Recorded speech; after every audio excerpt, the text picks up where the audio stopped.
Welcome to Telugu business news episode 6.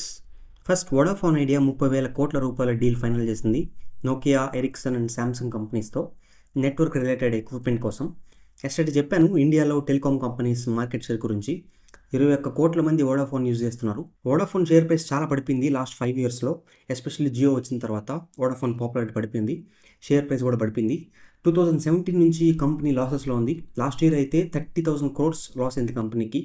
Reliance వాళ్ళది 20,000 crores profit అయితే, Airtel వాళ్ళది 8,000 crores ప్రాఫిట్ అయితే, వోడాఫోన్ది -30,000 crore ప్రాఫిట్, 30,000 కోట్ల లాస్. బట్ ఇప్పుడు 30,000 కోట్లు ఇన్వెస్ట్ చేస్తున్నారు కంపెనీలో ఎక్విప్మెంట్ కొనేదానికి. సో క్యాపిటల్ ఇన్వెస్ట్మెంట్ అయితే ఉంది. చూడాలి వోడాఫోన్ ఐడియా మళ్ళీ ఫ్యూచర్లో గ్రో అవుతుందా లేదా అనేది. Next, Indian stock market regulator SEBI వాళ్ళ రిపోర్ట్ అవుట్ వచ్చింది. ఇండియాలో లాస్ట్ 3 ఇయర్స్లో ఫీచర్స్ అండ్ ఆప్షన్స్ ఎవరైతే చేస్తారో ట్రేడింగ్, వాళ్ళలో ఓన్లీ 7.2% ట్రేడర్స్కి మాత్రమే ప్రాఫిట్స్ వచ్చాయి. రిమైనింగ్ 93% ట్రేడర్స్ లాస్ అయ్యారు అని చెప్పారు. ఇండియన్స్ అందరూ కలిపి 180,000 కోట్లు పోగొట్టుకున్నారు లాస్ట్ 3 ఇయర్స్లో. ఇది కొత్త కాదు, ట్రేడింగ్ చేసి మనీ సంపాదించే వాళ్ళు 10% కూడా ఉండరు ఎప్పుడైనా. సో ట్రేడింగ్ అనేది చాలా డేంజరస్ ఫైనాన్షియల్ యాక్టివిటీ. మీరు కూడా చేయడం ఆపేస్తే బెటర్, అన్లెస్ మీరు చాలా ప్రొఫెషనల్గా చేయగలుగుతారు అంటే తప్ప. నెక్స్ట్, మనం రీసెంట్గా ఈవై కంపెనీలో ఒక ఎంప్లాయీ చనిపోయిన న్యూస్ చూసాం. ఇప్పుడు ఆ కంపెనీ వాళ్ళ ఎంప్లాయీస్కి వార్నింగ్ ఇచ్చింది, సోషల్ మీడియాలో దాని గురించి నెగిటివ్గా కామెంట్ చేయొద్దు అని చెప్పి. కామెంట్ చేస్తే యాక్షన్ తీసుకుంటామని కూడా చెప్పింది, రెప్యుటేషన్ డ్యామేజ్ అవుతుంది అని చెప్పి. కామెంట్స్లో మీ ఒపీనియన్ ఏంటో చెప్పండి, అలాగ వార్నింగ్ ఇవ్వడం కరెక్టా కాదా అనేది. నా ఒపీనియన్ అయితే, ఎంప్లాయీ సోషల్ మీడియాలో నెగిటివ్గా కామెంట్ చేస్తున్నారు అంటే దానికి సొల్యూషను ఎంప్లాయీస్కి నచ్చే విధంగా కంపెనీ ఉండాలి, కంపెనీ స్టెప్స్ తీసుకోవాలి.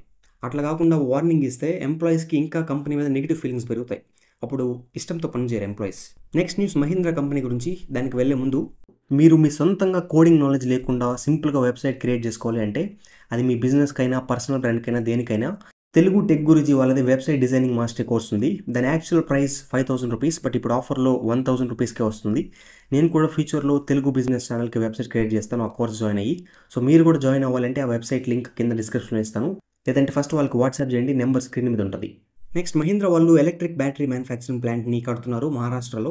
2025లో మహీంద్రా వాళ్ళ ఎలక్ట్రిక్ కార్స్ లాంచ్ చేస్తారు. యాజ్ ఆఫ్ నౌ ఇండియాలో MG, Morris garages and Tata, ఈ 2 కంపెనీస్ మాత్రమే ఎలక్ట్రిక్ వెహికల్స్ తీసుకొచ్చాయి. అది కూడా మ్యాక్సిమం ఒక 2-3 మోడల్ అంతే.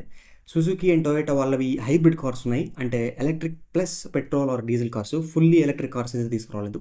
నెక్స్ట్, బైజూస్ ఒకప్పుడు చాలా ఎడ్యుకేషనల్ ఇన్స్టిట్యూషన్స్ని కొనేసింది. అందులో ఒక top institute Akash. Of course దీని ఫుల్ కంట్రోల్ బైజూస్ చేతిలోకి వెళ్ళలేదు, కానీ ఒక జాయింట్ కంట్రోల్ ఉండింది. బట్ ఇప్పుడు బైజూస్ ఫెయిల్ అయిపోయింది కాబట్టి ఆకాష్ వాళ్ళు బైజూస్ నుంచి సపరేట్ అయిపోయారు. అంటే ఇన్స్టిట్యూషన్ని రన్ చేసే దాంట్లో బైజూస్ వాళ్ళకైతే ఏం కంట్రోల్ లేదు. బట్ స్టిల్ ఆకాష్లో 25% ఓనర్షిప్ అయితే బైజూస్ వాళ్ళది ఉంది. ఇంకా ఆకాష్ అనేది ఇండియాలోనే one of the top IIT and NEET coaching ఇచ్చే ఇన్స్టిట్యూట్స్లో ఒకటి.